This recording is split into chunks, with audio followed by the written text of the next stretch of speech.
For centuries, the native people of many lands have suffered at the hands of their various intruders. This has been no less true in my own land, now known as the United States, where those who came for freedom took the freedom of others. Along with the celebrated tales of Squanto and the early pilgrims to Sacagawea's role in the expedition of Lewis and Clark, we also have the tragic and often disregarded realities of such horrors as Wounded Knee and the Trail of Tears. When the Great Crazy Horse and Sitting Bull finally surrendered, our way of life ended and an era of despair and decay began.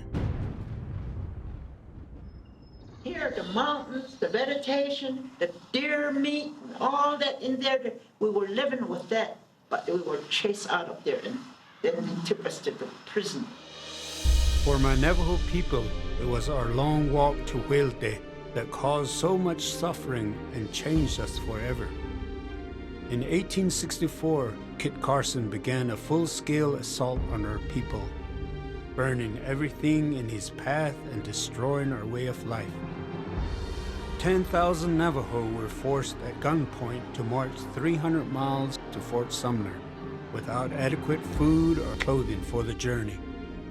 Thousands died along the way and during our imprisonment there.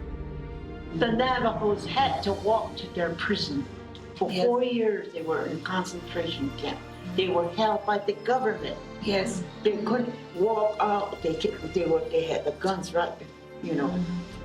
And they sat there for 4 years.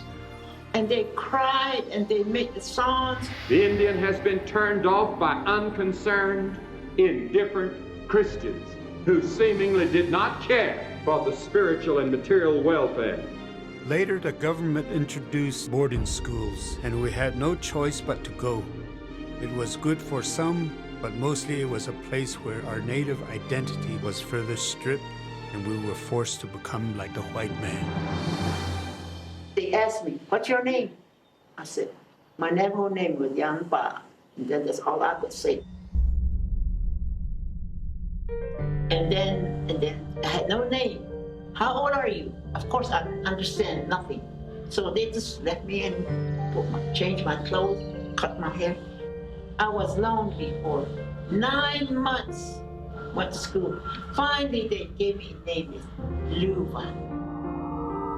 Many missionaries of that time did not share the gospel simply so we could know Jesus, but so we could know the rules of white civilization, sadly believing unity could be forced through conformity.